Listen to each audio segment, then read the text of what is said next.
The Galactic Concordat prided itself on being the pinnacle of interspecies cooperation. 273 sentient species working together in perfect harmony. Well, perfect-ish harmony. The kind of harmony that required 17,000 pages of regulations, including the universally applied Regulation 7209b. No sentient may keep dangerous creatures as companions. This particular rule was considered so fundamental to galactic peace that it appeared on page 3 instead of buried somewhere in the appendices. The reasoning was sound enough. When your fellow diplomat might be a 7-foot-tall mantis like Crebian whose ancestors evolved to flee from large predators, or a gelatinous MMRF whose body composition was basically gourmet soup to half the galaxy's apex species, you didn't bring your pet Venusian snapping worm to diplomatic functions. Nobody took this rule more personally than Commander Eliza Liz Donovan, the human representative to Concordat Space Station Alpha-9, the gleaming hub of galactic diplomacy hanging in neutral space between 3 major territorial sectors. "Ma'am, your personal quarters inspection is scheduled for tomorrow at 0800, chirped Lieutenant Gorbin. A bird like Aviani whose clipboard was clutched in talons far more suited to tearing open small rodents than filing paperwork. Liz gave her aide the smile that had earned her the nickname the shark among her fellow diplomats. All teeth, no warmth. Reschedule it. I have that breakfast meeting with the Draconian ambassador about their disputed mining territories. Gorbin's head tilted exactly 73 degrees to the right, Aviani confusion posture. But Commander, this is the 3rd reschedule. Station regulations clearly state. I'm well aware of the regulations. Lieutenant, Liz said, still smiling. I helped write most of them. Just move it to next week. As Gorbin departed with a fluttering of frustrated wingtips, Commander Donovan checked the chronometer on her wrist, almost feeding time. And on Alpha-9, there was nothing more dangerous than being late for a meal when your dinner guest had 3 rows of teeth and the appetite of a small black hole. Her comm unit buzzed. Ambassador Krilltek of the Silicon Collective wished to discuss humanity's latest proposal on quantum computing rights. Liz groaned. She'd have to make it quick. Whatever was growing in her quarters wouldn't wait much longer. The humans had only joined the Concordat 80 years ago, relatively recent by galactic standards. Yet they'd established a curious reputation, brilliant diplomats, terrible rule followers. Liz embodied this contradiction perfectly. She'd negotiated 7 major peace treaties and was currently being considered for Deputy High Commissioner, all while collecting more formal reprimands than any diplomat in Concordat history. Her record was about to get much, much worse. As she hurried toward her personal quarters after the meeting, she received another buzz on her comm. Security Chief Grask wanted to discuss irregular power fluctuations from her quarters. Liz quickened her pace. She was definitely going to miss feeding time. The alarm from Liz's quarters could be heard 3 decks away. Not the standard something's wrong beeping of station systems, but the shrill, persistent wailing of something much worse. A hungry baby. Liz sprinted the last 100 meters, diplomatic composure abandoned. She slammed her palm on the biometric scanner, practically diving through her door before it fully opened. Inside, everything was chaos. The furniture that wasn't overturned was covered in a thin film of greenish slime. In the center of the devastation sat, or rather, undulated what appeared to be a quivering mass of midnight blue flesh, multiple vestigial limbs, and far too many eyes for any reasonable creature. It was approximately the size of a large earth dog, though its shape was considerably less definable. I know, I'm late. I'm sorry, Squish. Liz cooed at the abomination as she made her way to a reinforced container in the corner. From it, she extracted something that looked like glowing coal wrapped in pulsating membrane. The creature Squish immediately stopped its ear-splitting wail and made an entirely different sound, somewhere between a purr and the hum of a malfunctioning gravity generator. Liz smiled as she tossed the glowing morsel toward the creature, which caught it with a momentary opening that appeared in what one might generously call its front. The food disappeared with a satisfied slurp. That's my good little Voidmaw, Liz said affectionately. Sorry Mummy was late. 3 months earlier, Liz had been part of a diplomatic mission to Sergos IV, a volatile planet still under consideration for Concordat membership. During a standard geological survey that went sideways, literally the ground opened up, she'd fallen into a subterranean cavern network. While waiting for rescue, she'd discovered a small, trembling mass of blue tissue huddled in a corner, clearly abandoned. Every xenobiology training module she'd ever taken screamed, "Leave it alone." But when the small blob had inched toward her and emitted a pathetic mewling sound, something ancient and human inside Liz had activated. Something that had once looked at wolves around prehistoric campfires and thought, "I bet I could make that into a friend." By the time the rescue team arrived, Liz had already named it and fashioned a makeshift carrier from her sample collection kit. Only later, back on Alpha-9, did she discover precisely what she'd adopted. The Voidmaw, classified by the Concordat as a Category 1 prohibited life form. A species known to grow to the size of small shuttlecraft, consume almost any form of matter or energy, and possess intelligence equivalent to the smartest non-sentient species. Their adult form was responsible for at least 7 documented space vessel disappearances. Keeping one as a pet carried a penalty of immediate expulsion from Concordat service and possible imprisonment.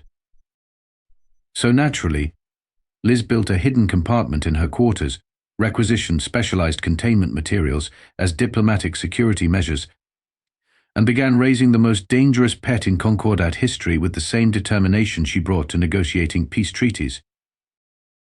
"Just one more," Liz said, tossing another glowing nugget-concentrated plasma in a protein shell. Technically contraband, but surprisingly easy to obtain with diplomatic credentials which Squish caught mid-air, several eyes blinking in sequence as a sign of pleasure. That's when her door chime sounded, followed immediately by the override code only senior diplomats possessed. The door slid open to reveal Ambassador Thor of the Photosynthetic Alliance, a being who resembled a sophisticated walking fern with glowing nodules for sensory organs. Thor stood frozen in the doorway, yellow sap-like fear pheromones already secreting from its leaf tips. Liz and Squish both turned to face the intruder. Squish burped, releasing a small puff of plasma energy. Thor's scream was so high-pitched it caused the station's glass components to vibrate 2 sections over. A Voidmaw. "She's keeping a Voidmaw in her quarters." Ambassador Thor's voice reached frequencies that threatened to shatter the reinforced viewports of the security office. Security Chief Grazk, a massive Taurian with skin like polished granite and a disposition to match, placed 4 of his 6 hands flat on the table between them. His remaining 2 hands massaged his temple ridges. "Commander Donovan," he rumbled, "would you care to explain why the photosynthetic ambassador claims you're harboring a creature that has been responsible for consuming entire space stations?" Liz maintained perfect diplomatic composure, barring the slight twitch in her left eye. "That's a gross exaggeration. Voidmaws have never consumed an entire station. At most, they've damaged critical systems while seeking energy sources." "Not helping your case, Commander," Grazk roared, slamming all 6 hands on the table. Thor's leaves rustled in agitation. "The creature must be destroyed immediately. It's already the size of a juvenile. In another few months, it could breach our containment systems and—" "His name is Squish," Liz interrupted, her voice deadly calm, "and he wouldn't hurt anyone. He's domesticated." The silence that followed was profound enough to hear the distant hum of the station's antimatter engines. "Domesticated," Grazk repeated flatly. "Commander Donovan, you cannot domesticate a Voidmaw any more than you can domesticate a supernova." "Have you tried?" Liz asked with genuine curiosity. Before Grazk could respond with what looked like an imminent aneurysm, the door to the security office slid open to admit a new figure, tall, grey-skinned, with overlarge eyes that blinked vertically. Dr. Torvin, the station's chief xenobiologist, practically vibrated with excitement. "Is it true?"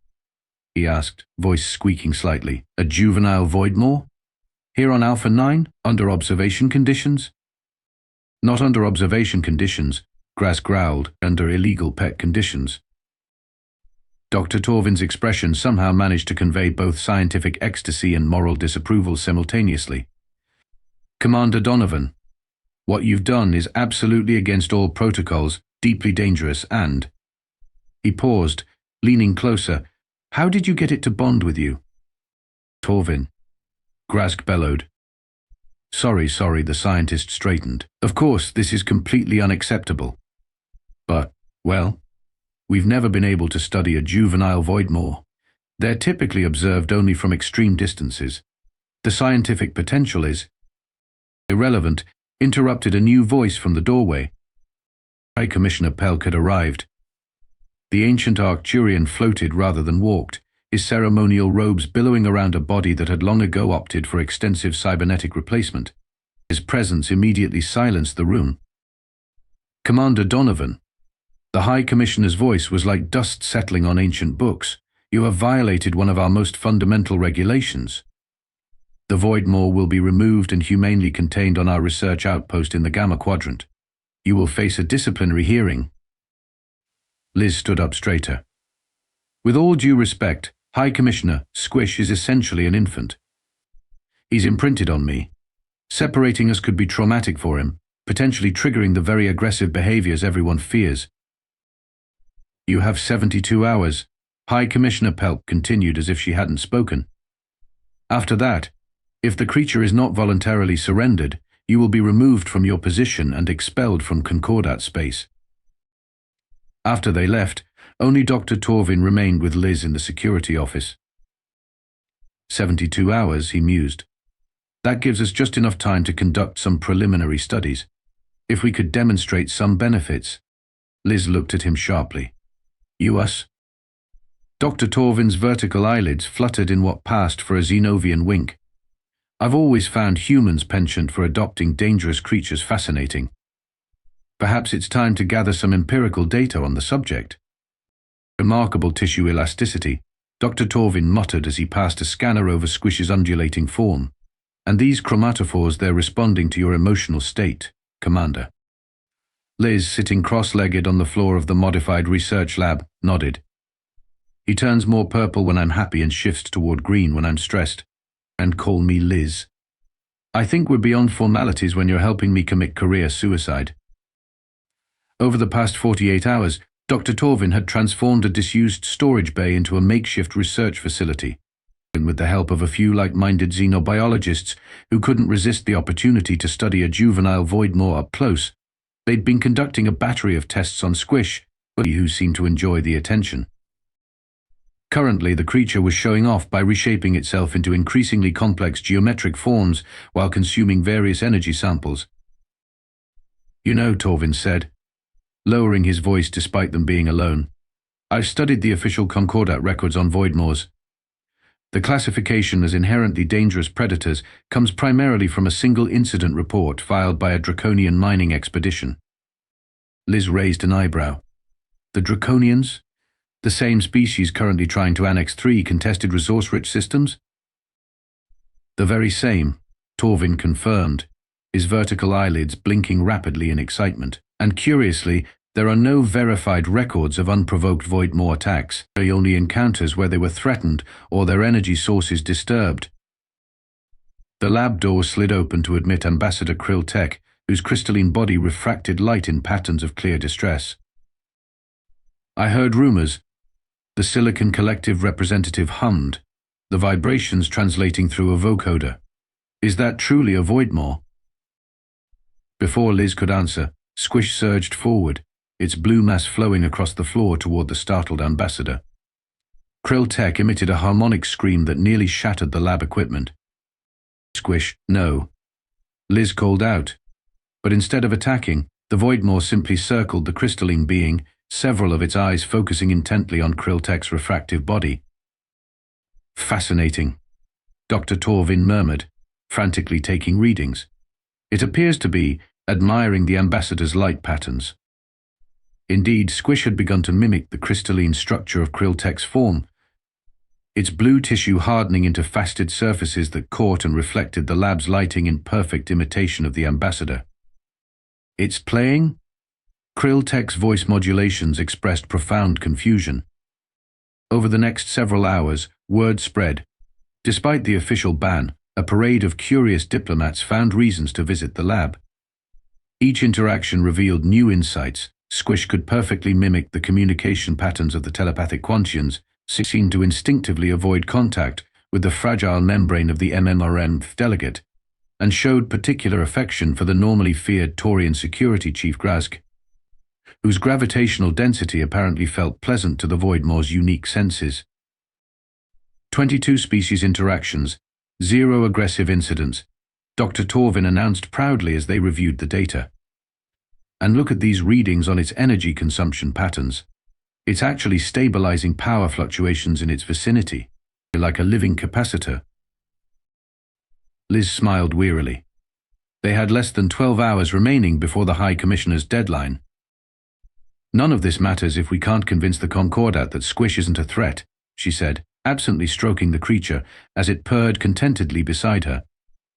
It had grown noticeably in just the past few days, now roughly the size of an earth pony, though considerably more amorphous. Perhaps, Dr. Torvin said thoughtfully, we need to demonstrate not just that your Voidmaw isn't dangerous, but that it's actually beneficial to have around. As if on cue, the station lights flickered, dimmed, and then went out entirely. Emergency lighting bathed Alpha-9's corridors in an eerie red glow. Warning klaxons sounded as confused diplomats and panicked station personnel tried to make sense of the sudden power failure. Primary and secondary systems are down, Security Chief Grask's voice boomed through the emergency comm system. Tertiary systems failing. All non-essential personnel report to evacuation zones. In the darkened lab, Squish had undergone a dramatic transformation. Its normally fluid blue mass had hardened into a spiky configuration, all of its eyes focused intently on the ventilation shaft in the corner of the room. Something's wrong, Liz said, watching her companion's unusual behavior. I've never seen him like this before. Dr. Torvin was frantically checking readings on his portable scanner. Energy signatures are fluctuating wildly throughout the station. It's as if something is feeding on our power supply. The realization hit them simultaneously. Quantum leech parasites, Torvin breathed. They must have come aboard on that Pershan trading vessel last week. They feed on energy sources, multiply exponentially, and could completely disable life support within hours, Liz finished grimly. But they're microscopic. How would we even find them before it's too late? Squish suddenly made a high-pitched keening noise, surging toward the ventilation shaft and extending a pseudopod that probed at the metal grating. He can sense them, Liz realized. Voidmaws and quantum leeches both feed on similar energy signatures. He's hunting them. They raced to the command center, Squish flowing alongside them like a sentient tide, occasionally pausing to point out infection sites that neither human nor Xenovian could detect. The command center was chaos. High Commissioner Pelk floated in the center, issuing evacuation orders as systems continued to fail around them. High Commissioner. Liz called out. We know what's causing the power failure, and we have a solution. All eyes turned to the massive blue creature undulating beside her. Several security officers immediately drew weapons. You dare bring that abomination here? During an emergency? Pelk's mechanical voice was sharp with anger. The station is infected with quantum leeches, Dr. Torvin explained quickly. They're draining our power. But the Voidmaw can detect and consume them without damaging our systems. Absolutely not, Security Chief Grask rumbled. You want us to allow a Category 1 prohibited life form access to our critical systems, while we're already in crisis. Liz stepped forward. I understand your concern, but right now you have two options: evacuate and potentially lose the station, or trust that not all monsters are what they seem. And trust a human's inexplicable attachment to a dangerous predator, added Ambassador Santhor acidly. Yes, Liz agreed without hesitation. Trust that sometimes, when a human sees potential in a creature others fear, they might just be right. A tense silence fell over the command center, broken only by the continued alarms and the soft squelching sound of Squish anxiously reshaping himself. Life support will fail in approximately 43 minutes, announced the station's AI with infuriating calm. High Commissioner Pelk's ancient eyes studied Liz for what felt like an eternity. Finally, he spoke. Commander Donovan, if your companion causes any damage to this station or harms any personnel, both of you will be permanently banished from Concordat space. Liz nodded solemnly.